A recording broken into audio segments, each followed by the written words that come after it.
Hello and welcome back, everyone, to Plot. We will eventually get to Valhalla in this part, but first we have Plot. Welcome to Gettysburg. New Gettysburg, specifically. Yes, we're replaying this segment again because New Gettysburg is the turning point for a majority of StarCraft's lore. It definitely wasn't supposed to be, but I think, but it ended up being it because well, Kerrigan's hot. All ships prepare to move away from Tarsonis on my mark. Fucker. I mean, seriously.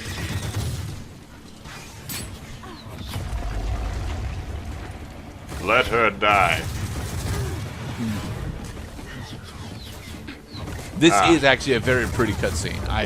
I'm most certain. Yeah, it's a retelling of events that took place during StarCraft 1. Claim Blizzard didn't put a bunch of effort into is their cinematics department. The cinematics that Blizzard has been putting out ever since Diablo 2 have been almost always bleeding edge and amazing looking. Polish, my friends, polish. About that evac? Damn you, Arcturus. Don't do this. It's done. Helmsman, signal the fleet and take us out of orbit. Now.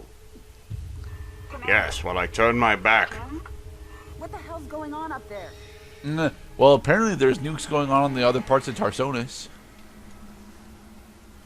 Have you met the brain? He's really friendly.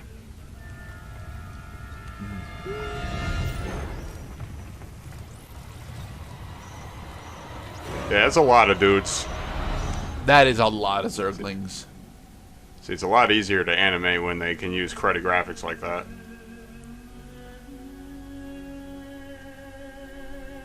Oh, come on, don't use the gladiator. Now they're doing the gladiator cliche thing.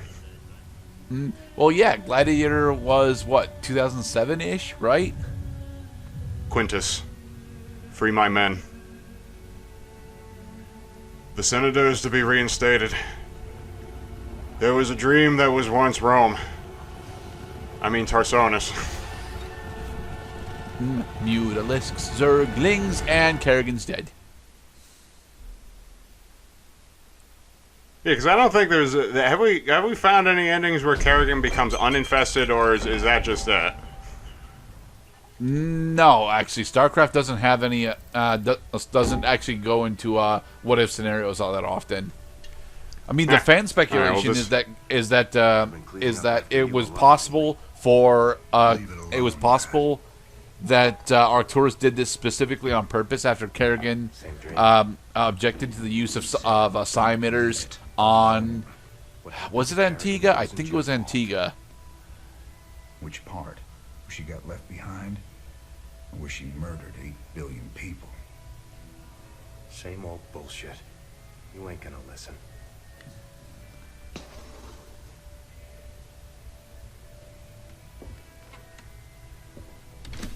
You can have my badge. Do you even see what you're becoming?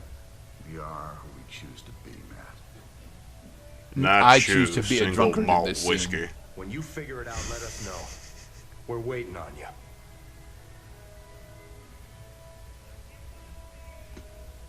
It's alright, Jim. I think it is better in a video game situation to have aspirations, and that's where fan fiction comes on, in all of its squishy details. Very squishy details. 6 hours later, You know, after a nice nap. I awoke several hours later in a daze. He's a bad, bad man, that Tychus. He got a lot to hide. You think he's setting us up? His missions have been leading us straight to Kerrigan. Well, that's actually on purpose, but not on Kerrigan's purpose. Technically on Kerrigan's purpose, but we're not supposed to understand that yet. Tychus, there's something else he don't want you to know. I can't see Like a good voodoo doctor. Just watch your back. Always remember that he's a force of destruction. Oh yeah, I mean, very voodoo witch doctor. Like, I mean, for goodness sake, I mean, his visage takes up almost half of the entire screen when we have these little cutscene moments. The Queen of Blades was spotted on Tirador recently. Dr. Emil Nerud, head of the renowned Mobius Foundation, had a run-in with the alien queen, but is currently unavailable for comment. In a statement, Dr. Nerud credited Raynor's raiders with keeping the Queen of Blades from achieving... Alright, that's enough of that. Apparently. Fuck you, Donnie. Go to commercial, please. Commercial. We didn't have a story ready. Just go to commercial. It might be your gifted child. Register your child with PsyOps today. It's the law. It's your duty. Yeah, PsyOps is the division of the Dominion that trains ghosts. Specifically, in order to qualify for the Ghost program, you have to have some sort of psionic potential, and yeah.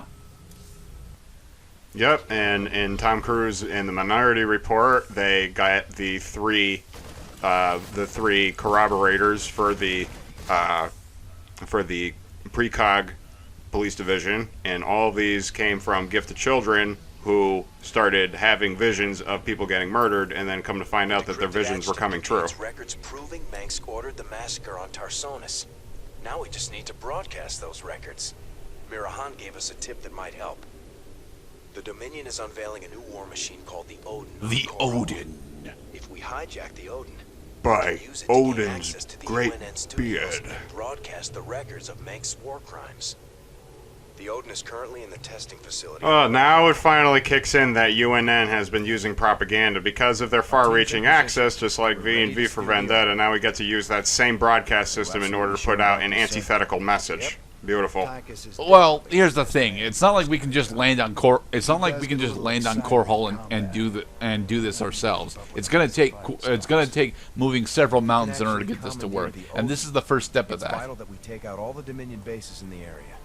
I'm afraid their cocaine facility is heavily guarded. Donnie Vermillion is gonna rub his mustache a little. He always winkles it 3 times before broadcast. We must attack the drugs as soon as possible. It's the only way to stop them at the source. Very powerful. Very powerful. Very accurate. These are our best times. That dude didn't even hit the bullseye in the middle. Go, go, go! All right, here we go on to Valhalla. The engine of destruction. There is one particular key annoyance in this mission, and that's we don't actually control Tychus himself. And this can be a problem because Tychus, well, once we get into the second part of this mission, we will see what makes that significantly more difficult than it normally would be. Oh, you mean like? Well, I mean, what I would do in this situation is I would group and have them follow Tychus's position. But if Tychus can't fucking stand still, then neither can your Marines, who need to stand still in order to shoot. If you can bring me a sample Right. in the lab, that would be great. I thought that might be a problem. Keeping me from that monster. All right, so but that means that microing around Tychus can be really tedious. It can. Although microing around Titus in this segment isn't as bad. You just got to make sure a medic is on him at all times as he's tanking damage. You got it. Oh yeah, on his pre-scripted pathway. Building God the Odin. damn it, Tychus. And you slap on this, and you slap on that, and you drill on that, and you solder this, and boom, you got a fucking giant mech robot. Like so. Oh, it's even got a nice paint job. Let us get a support force up there to cover you. But as we learn at the start of the second part of this mission, Tychus's outgoing comms are down. Damn it, Titus. Stand down. Or rather, his incoming comms are He's got down. it stuck on transmit, sir. He can't hear us at all. Defenses are coming online at the Dominion bases. Wonderful. Get our base set up. Oh no, he's sending the peace on Earth on loop. He's blocking us, sir. We can't send the message to the bombers. In the next part, Dr. Strangelove is going to tell us how the machine is going to start world peace. That's the plot of Peace Walker. Alright, everyone. Be safe. In the next part, we will finish off Engine of Destruction by getting to show off one of the more powerful support units that StarCraft 2 has ever had, or StarCraft in general. Be safe, everybody.